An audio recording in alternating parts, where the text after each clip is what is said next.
નમસ્તે આચાર્યજી, આજકાલના સંબંધોમાં પરિસ્થિતિ જેવા શબ્દો સામાન્ય બની ગયા છે.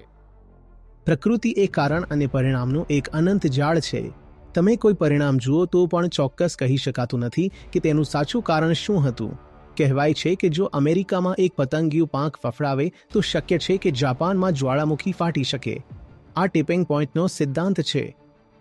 હું મારી ઈચ્છાથી આવ્યો નહોતો. હું પોતે નક્કી કરીને આવ્યો નહોતો ને. જેમ હું યાદગીર રીતે આવી ગયો એમ જ ક્યારેક યાદગીર રીતે ચાલ્યો જઈશ.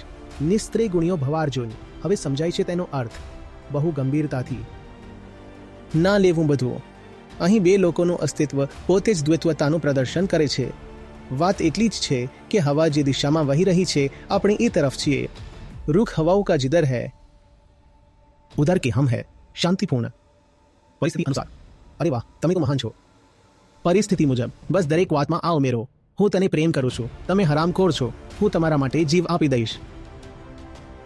પરિસ્થિતિ મુજબ. અને પછી કંઈ દુઃખ આપતું નથી કારણ કે ખબર હોય છે કે બધું પરિસ્થિતિ મુજબ છે. નમસ્તે આચાર્યજી, આજકાલના સંબંધોમાં પરિસ્થિતિ જેવા શબ્દો સામાન્ય બની ગયા છે. આમાં લોકો એકબીજાની નજીક હોય છે પણ કોઈ પ્રતિબદ્ધતા વગર. આ ક્યારેક બહુ આકર્ષક લાગતું હોય છે, પણ આવા સંબંધોમાં કોઈ ઊંડાણ કે સ્થિરતા હોતી નથી. એવો સંબંધ કોઈ વ્યક્તિને સંતોષ આપી શકે ખરો? કૃપા કરીને મને સમજવામાં મદદ કરો. પરિસ્થિતિ. શું પરિસ્થિતિ આધારિત નથી? તમે જુઓ, અહીં બે પ્રકારના સંબંધો છે. એક જે પરિસ્થિતિજન્ય હોય છે અને જેને પરિસ્થિતિ તરીકે સ્વીકારવામાં આવે છે. ઉદાહરણ તરીકે, બસમાં તમારી બાજુની સીટ પર બેઠેલો માણસ.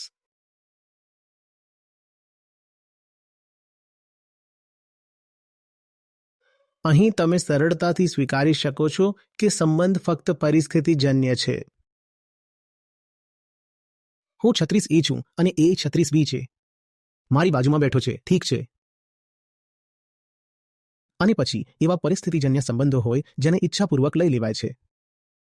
એટલે કે SS પ્રકારના સંબંધો હોય છે જ્યાં સંબંધ પરિસ્થિતિજન્ય હોય છે અને એવું માનવામાં આવે છે 36A 36B.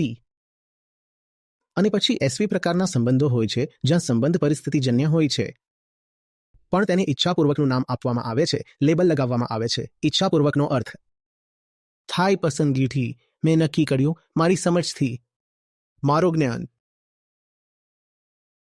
ઉદાહરણ, એક પ્રેમ સંબંધ. મેં એને પસંદ કર્યો કે કરી.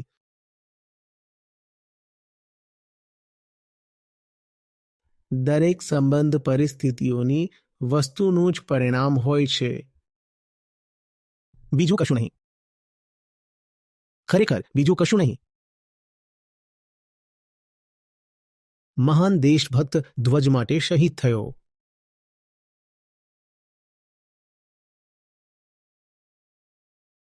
તમે સરહદથી 2 ઇંચ આ તરફ જન્મ્યા હતા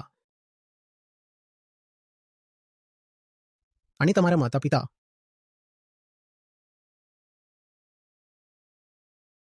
અન્ય એક ઉત્સુક વળાંક. તમે પણ એટલા જ દેશભક્ત હોત પણ બીજા ધ્વજ માટે સમર્પિત.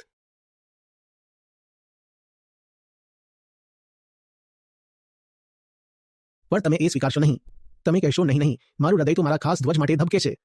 સાહેબ, આ તો પરિસ્થિતિજન્ય બાબત છે, સંયોગ છે, એથી વધુ કંઈ નથી. બધું જ પરિસ્થિતિજન્ય છે. પરિસ્થિતિઓથી પરે કંઈ નથી. અને અદ્ભુત વાત એ છે કે જ્યારે તમે જોઈ લો છો કે બધું જ પરિસ્થિતિજન્ય છે, ત્યારે તમે એવી જગ્યાએ આગળ વધો છો જે પરિસ્થિતિઓથી પરે હોય છે.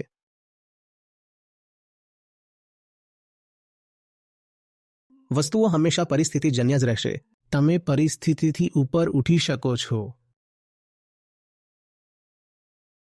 તમે ભલે તમારી પૂરી કોશિશ કરો. તમારી પાસે જે કંઈ છે એ પરિસ્થિતિઓની ભેટ કે પરિણામ છે. Full stop. એની સાથે ઝઘડો કે વાદ વિવાદ ન કરો, તમે જીતશો નહીં. તમારું શરીર પોતે જ સૌથી પહેલા એક પરિસ્થિતિ છે.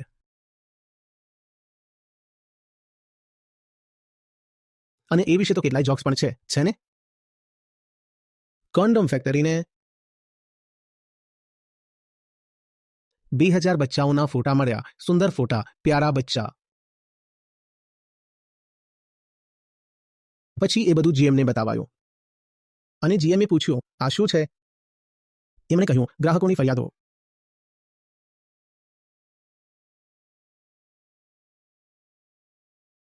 એ બાળકો ક્યારેય જાણશે નહીં કે તેઓ તો ફક્ત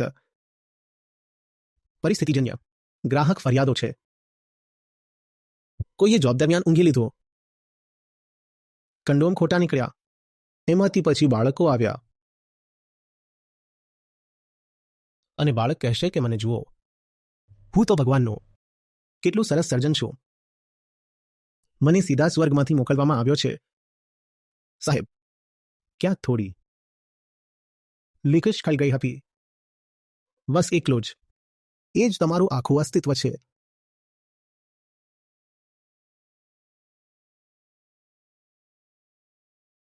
એ રાતે તમારા પિતા બહુ જ વધારે પીધેલા હતા, સમયસર પાછું ખેંચવાનું ભૂલી ગયા, બસ એટલું જ. અને તમે પોતાને કોઈ દૈવી ચમત્કાર સમજો છો જે ઇજ્જતથી ભરેલું છે.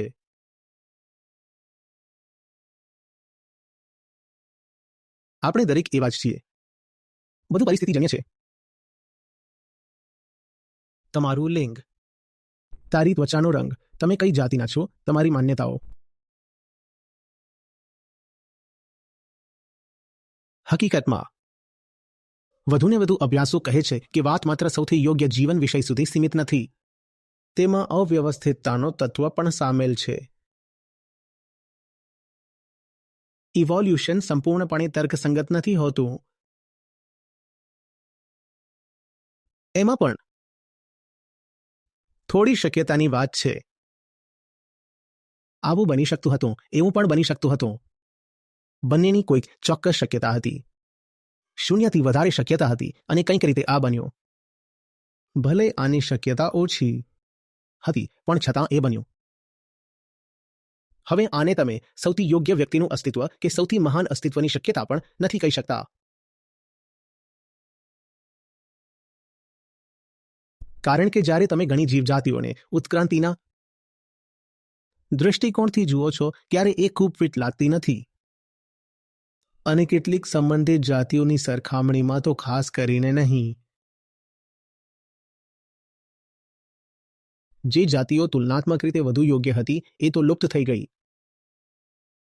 અને આ જે છે એ હજુ પણ જીવંત છે. આવું કેમ થઈ રહ્યું છે? તો ચોક્કસપણે તેમાં થોડું યાદચ્છિકપણું સામેલ છે. બધું પરિસ્થિતિજન્ય છે. તમને ક્યારેય ખબર નહીં પડે કે આ કેમ થઈ ગયું. ભારતીય દર્શન તેને લગભગ સંયોગ કહે છે. સંયોગ, નદી નાવ સંયોગ, દરેક પ્રકારના સંયોગ. એ અજાણ છે. પ્રકૃતિ એ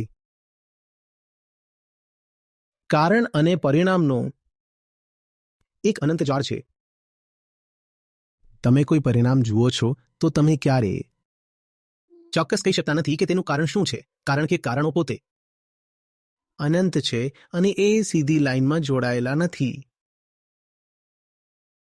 એ ઓછામાં ઓછું 2 પરિમાણીય જાળ છે કારણોનું. સીધી લાઈન નથી. દરેક વસ્તુ બીજા પર અસર કરી રહી છે. કહે છે કે જ્યારે અમેરિકામાં એક પતંગિયું તેની પાંખ ફફડાવે છે ત્યારે શક્ય છે કે જાપાનમાં કોઈ જ્વાળામુખી ફાટી શકે. આ છે ટિપિંગ પોઈન્ટનો સિદ્ધાંત. વસ્તુઓ એવી અંતિમ અવસ્થાએ પહોંચી શકે છે કે જ્યાં ઊંટની કમર પરનો છેલ્લો તણખલો પૂરતો થઈ જાય છે અને પછી એવું લાગે કે જાણે એ એક તણખલાએ બધું ખસેડી નાખ્યું. નહીં, વાત કોઈ ખાસ તબક્કે પહોંચી ગઈ હતી અને તમને ક્યારે ખબર નહોતી કે વરસાદનું કારણ શું હતું. બધું પરિસ્થિતિજન્ય છે. તમને ક્યારે ખબર નહોતી કે વરસાદ ક્યારે આવશે. એ બધું પરિસ્થિતિજન્ય છે.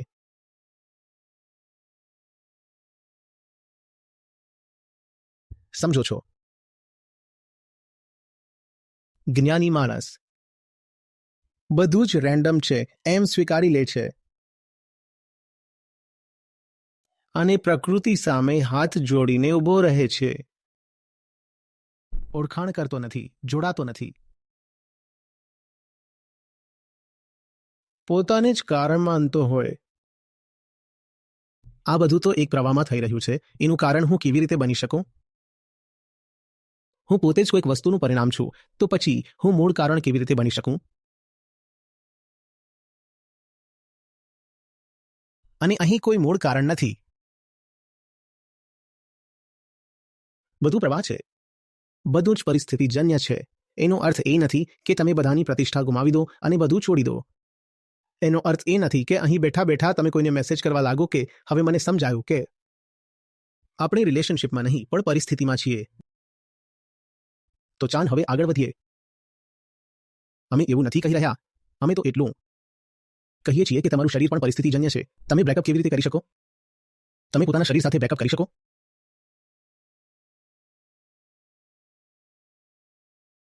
હું હમણાં જ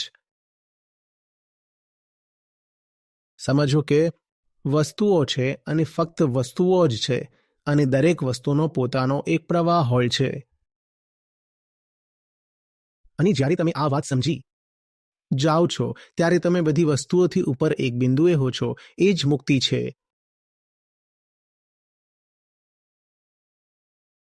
પરિસ્થિતિ અને સંબંધ એન્જગો પાડવાનો કોઈ અર્થ નથી. સંબંધ નામની કોઈ વસ્તુ જ નથી. બધું જ પરિસ્થિતિ પર આધારિત છે.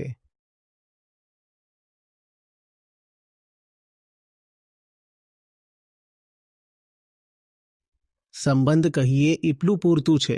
સંબંધ પોતે જ પરિસ્થિતિનો પર્યાયવાચી છે. ઠીક છે, એ વાત સાથે શાંતિ મનાવો. હા, એ પરિસ્થિતિજન્ય છે.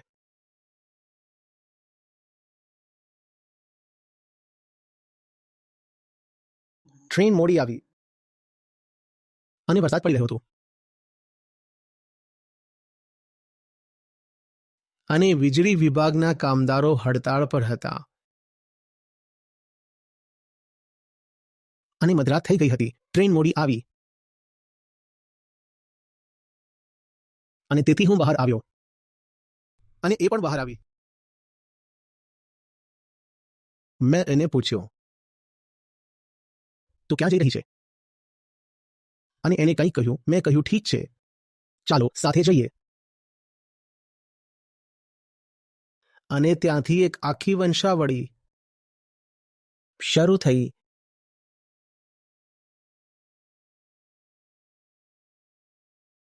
જૂનું 1, જૂનું 2, જૂનું 3, જૂનું 4. જેમ તમે વંશાવલીમાં જુઓ છો તેમ. શું તમે વીજ વિભાગમાં હડતાલની યોજના બનાવી હતી? જો અંધારું ન હોત તો એ રાઇડ શેર કરવા માટે રાજી થાત શું?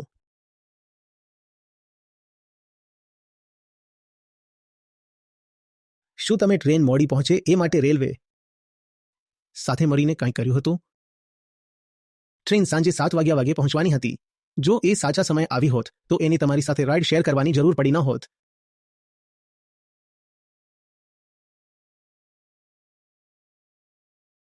શું તમારે વરસાદના દેવતા સાથે કોઈ ખાસ જમાવટ છે કે શું? જો વરસાદ ન પડ્યો હોત તો એ ફરી તમારી સાથે રાઇડ શેર કરવા રાજી ન થાત. પણ હવે તમે રાઇડ શેર કરો છો અને રસ્તામાં ખાડા આવે છે. તમે ખોદ્યા હતા. એક ખાસ ખાડામાં તો એ ઉછળીને તમારા ખોરામાં પડી ગઈ.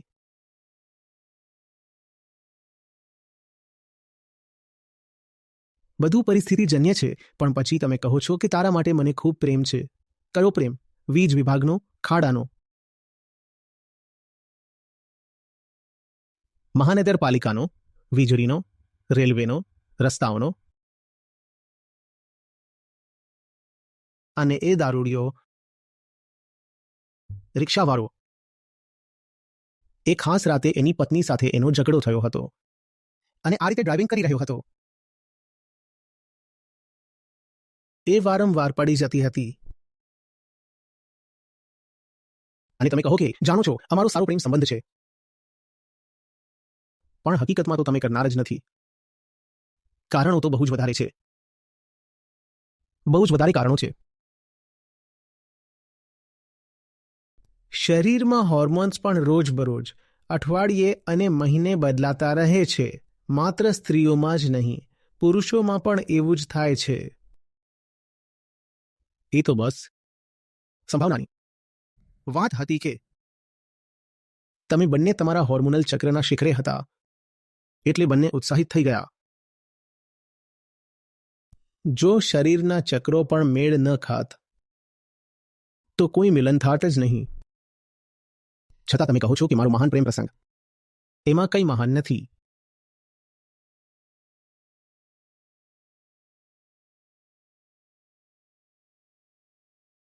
બોર્ડની પરીક્ષાઓ.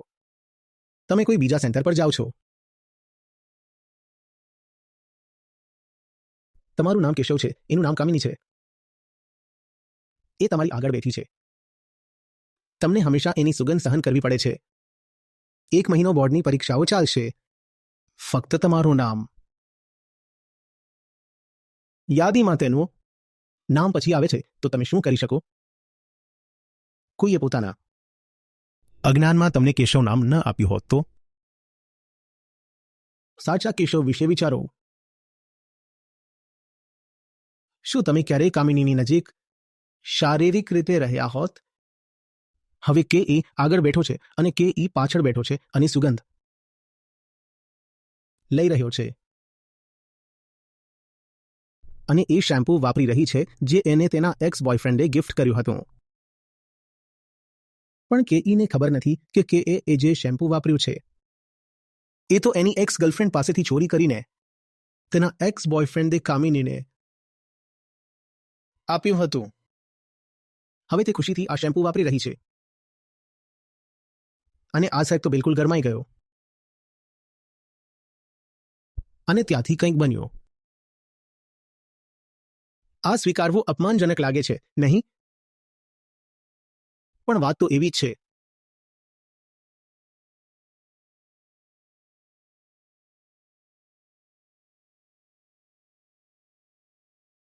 તમે એન્ટ્રન્સ પરીક્ષાના પેપરમાં કંઈક ટીક કરવા જઈ રહ્યા છો. છેલ્લી ક્ષણે કોઈ માખી આવીને તમારા નાક બહાર બેસી જાય છે અને તમે માખીમાં વ્યસ્ત થઈ જાઓ છો. અને ઓપ્શન બી માર્ક કરવાની જગ્યાએ તમે ભૂલથી સી માર્ક કરી દો છો. તમારું રેન્ક 10મી નીચે જાય છે. તો ઇલેક્ટ્રિકલની જગ્યાએ મેકેનિકલ મળે છે. મારો અર્થ ડિપાર્ટમેન્ટથી છે. ગંદા દિમાગવાળા. એવું થઈ શકે છે. 2 માર્ક્સના નુકસાનથી ખૂબ શક્ય છે કે તમારો રેન્ક 100મી ઘટી જાય. અને જો કે તમને મિકેનિકલ ડિપાર્ટમેન્ટ મળ્યું એટલે તમે એકદમ જુદી કારકિર્દી તરફ વળી ગયા. અલગ જ સ્ટ્રીમમાં ચાલ્યા ગયા નહીં. અને એ થયું કેમ? એ રેન્ડમ માખી આવી અને તમારા નાક પર બેઠી. પાવર ગ્રીડમાં કામ કરવાની જગ્યાએ તમે ક્યાંક બીજે કામ કરી રહ્યા છો.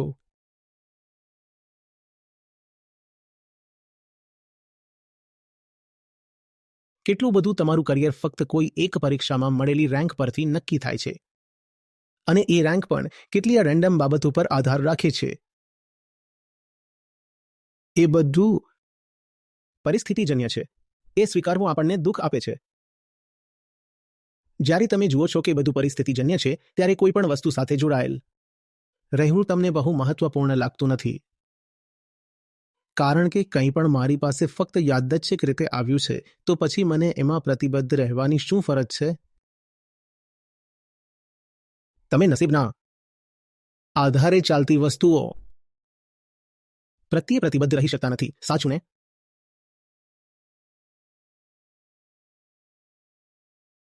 બેટા, તમે મિકેનિકલ એન્જિનિયર છો.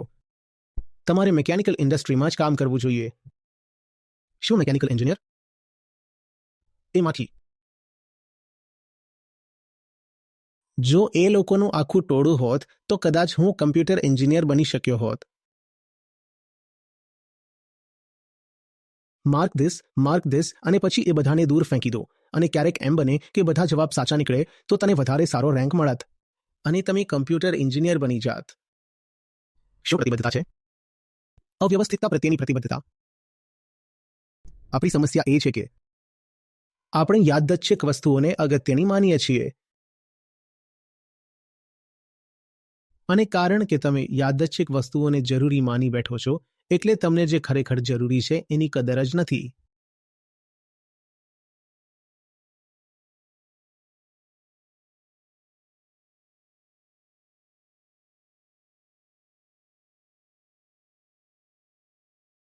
તમારું શરીર જરૂરી નથી.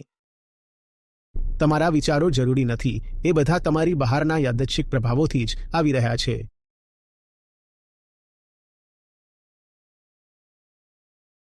તમે જે સ્વાદ પસંદ કરો છો, ખાસ કરીને ખોરાકમાં, એ જરૂરી નથી હોતા. એ તો સમાજના અસરથી બનેલા હોય છે. એને વધારે માન આપવાની જરૂર નથી. એને પવિત્ર માની લેવાની પણ જરૂર નથી, કારણ કે એ પવિત્ર નથી. સાચું પવિત્ર તો બસ એ જ હોય છે જે ક્યારેય બદલાતું નથી, જેનું કોઈ કારણ નથી. યાદચ્છિક વસ્તુઓને પવિત્ર માની લેવી જોઈએ નહીં. જે કંઈ યાદચ્છિક હોય એને હળવાશથી લેવું જોઈએ. એને ફેંકી દેવાની જરૂર નથી. ફક્ત એને મજાક તરીકે લઈ લો. હા, એ ત્યાં છે, ઠીક. હું મારું શરીર છોડવાનો નથી. હું તેને મજાકની જેમ લઈશ.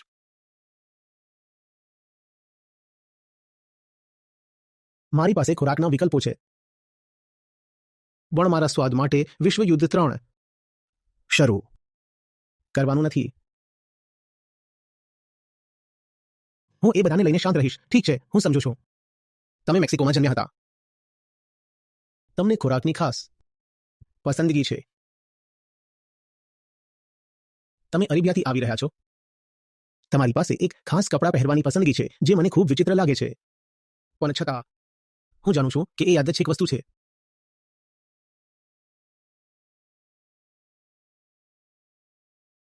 પછી તમે એવી બાબતો માટે ઝઘડતા નથી જે નસીબથી ચાલે. એક વ્યક્તિ એક ખાસ રીતે પ્રાર્થના અને ઉપાસના કરે છે. શું એ રીત તેણે શોધી છે? તેને એ કેમ મળી? બીજો વ્યક્તિ અલગ રીતે પ્રાર્થના અને ઉપાસના કરે છે. જ્યારે તેઓ સમજશે કે આ બંને વસ્તુઓ પરિસ્થિતિજન્ય છે, એ લડવાનું બંધ કરી દેશે. કારણ કે ન તો તમે એ રીત બનાવી છે, ન મેં.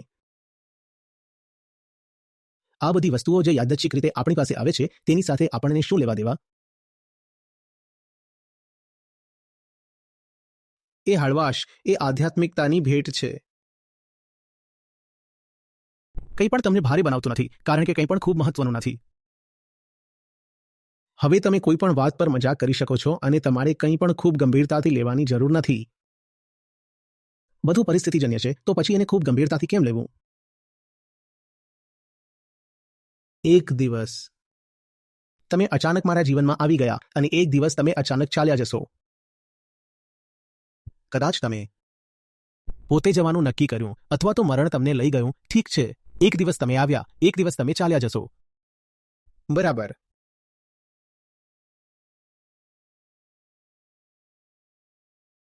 તમારી પોતાની મોત પણ તમારા માટે બહુ મહત્વની નથી.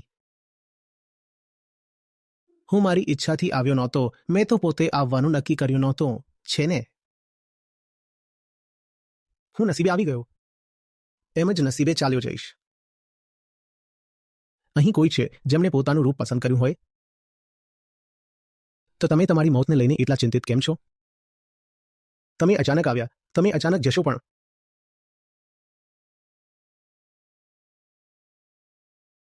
જુઓ, તો બધું પરિસ્થિતિજન્ય છે. એને ગંભીરતાથી ન લો.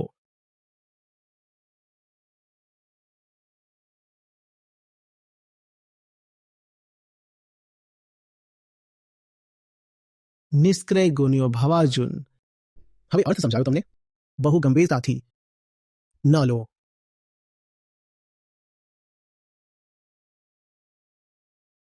તમને પરિણામો દેખાય છે? તમે ઘણી બધી ઓથોરિટીઝનો આદર કરવો બંધ કરી દો છો.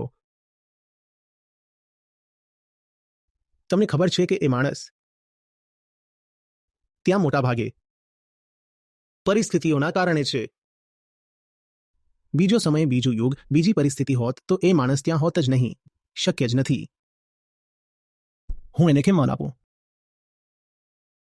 એણે કંઈ મેળવ્યું નથી. એની પોતાની કોઈ ખાસ વાત નથી. જે તમારું પોતાનું હોય તેને ઉપનિષદમાં અંતિમ સત્ય કહેવામાં આવે છે. આત્મા, મન, પ્રકૃતિ એટલે કે જે ખરેખર તમારું નથી.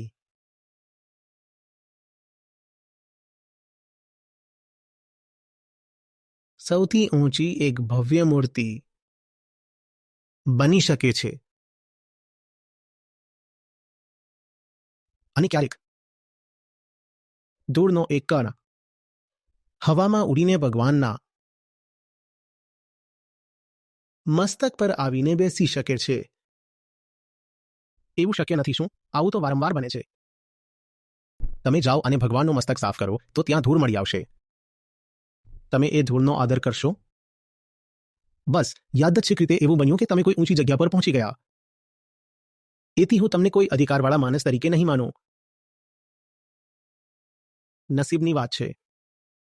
અને નસીબ કંઈ પવિત્ર નથી જેની પૂજા થાય. એ જ રીતે મોટાભાગના લોકો જે ઊંચા સ્થાનો પર છે તેઓ દેવતાના કપાળ પર પડેલી ધૂળ જેવા હોય છે. ગંભીરતાથી લેવાની જરૂર નથી. તમે તેને ઉલટું પણ જોઈ શકો છો, ફક્ત કોઈ દેખાવમાં. તેથી જીવનના નીચલા સ્તરે હોવું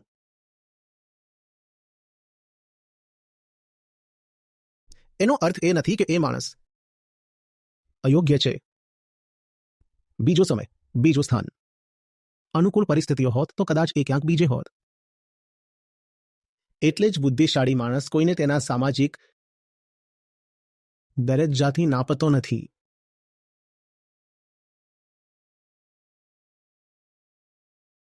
એ શું શોધે છે? એ મૂળભૂત વસ્તુ શોધે છે. શું એ વ્યક્તિ મૂળભૂતને મહત્વ આપે છે? જો એ વ્યક્તિ મૂળભૂતને મહત્વ આપે છે તો એ ખરેખર કિંમતી છે. હું તમને તમારા હોદ્દા, તમારી શક્તિ, તમારા પૈસા કે તમારી પ્રતિષ્ઠા માટે મૂલ્ય આપતો નથી, કારણ કે બધું પરિસ્થિતિજન્ય છે. હું તમારામાં શું મૂલ્યવાન માનું છું? મૂળભૂત. જો તમે મૂળભૂતનું સન્માન કરો છો તો હું પણ તમારું સન્માન કરું છું. નહીંતર ભલે તમે દુનિયાના પ્રમુખ હોવ, મને ફરક પડતો નથી. નસીબે તમને ત્યાં બેસાડ્યા છે, નહીંતર તમે કંઈ જ નથી.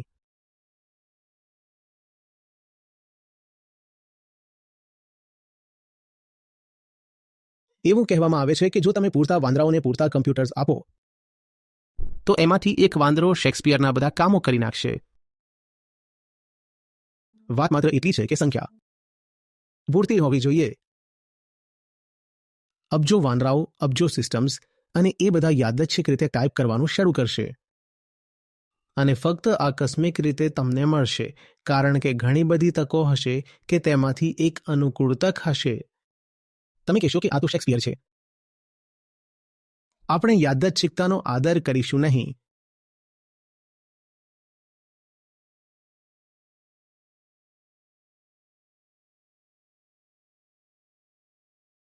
હું હંમેશા કહું છું, માણસને એની સામે કઈ મુશ્કેલીઓનો સામનો કરી રહ્યો છે તેના દ્વારા માપો.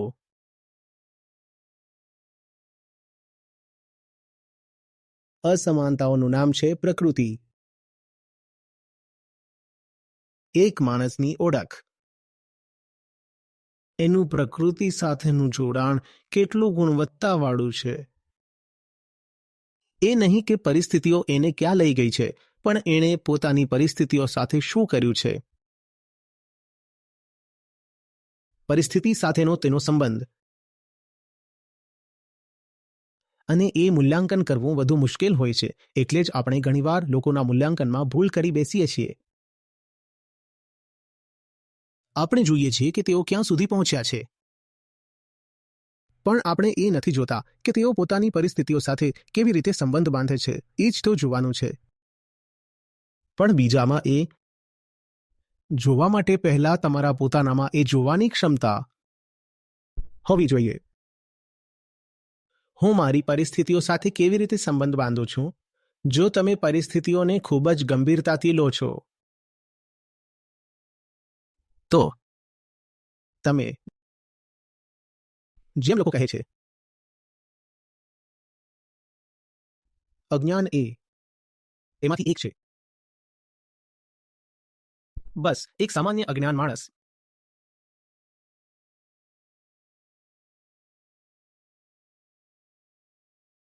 તમારું બેંક બેલેન્સ 1 અબજ બતાવે છે અને તમે ઘમંડી બની ગયા છો અને અચાનક બધું ખાલી લાગે છે અને તમે અંદરથી તૂટી જાવ છો, પડી જાવ છો. પરિસ્થિતિઓ તમને ચલાવે છે. મોટાભાગના લોકો એવા જ હોય છે. તમે એવા ન બની જતા.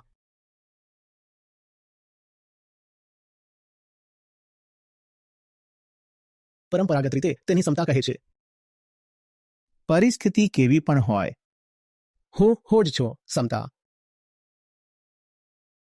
તમને જે શાંતિનો અનુભવ થાય છે એ પણ ઘણીવાર પરિસ્થિતિજન્ય હોય છે, તો એને ગંભીરતાથી ન લો. તમે એટલા શાંત નથી અને એ તરત જ દેખાઈ જશે જ્યારે આ 2 દરવાજા ખુલે છે. આ મારો માર્ગ છે અને આ તમારો માર્ગ છે. જેટલા સમય સુધી આ નાનકડો હોલ, આ નાનકડો સભાગાર 2 રૂમ ધરાવતો રહેશે એટલે વિભાજન રહેશે. 2 દરવાજા હશે એટલે વિભાજન રહેશે. કારણ કે આપણે અહીં એક છીએ. પછી હું મારી દિશામાં જઈશ અને તમે તમારી.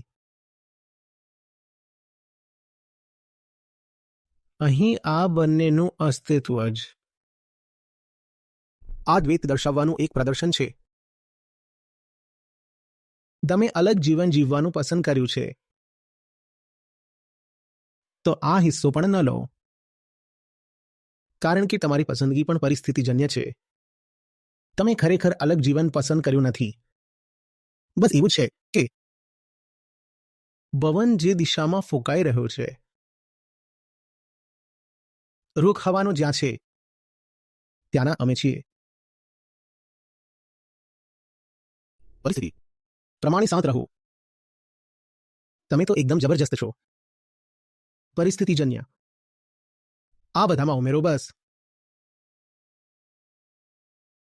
આઈ લવ યુ.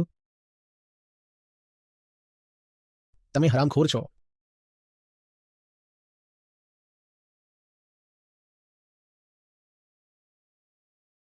હું તમારા માટે મારો જીવ આપી શકું છું. પરિસ્થિતિજન્ય. અને પછી કશુંય તમને દુઃખ આપતું નથી, કારણ કે તમને ખબર છે કે એ તો પરિસ્થિતિ મુજબ.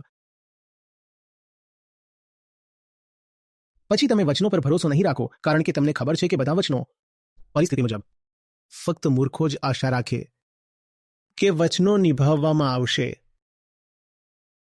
કોઈ પણ વચન ક્યારેય નિભાવાઈ શકતું નથી, કારણ કે બધા જ વચન પરિસ્થિતિ મુજબના છે. એટલા માટે જ બુદ્ધિમાન લોકો વચનો પર નહીં, પ્રેમ પર ભરોસો રાખે છે. અને જેમ કે હું વારંવાર કહું છું, પ્રેમમાં કોઈ વચન હોઈ શકે નહીં.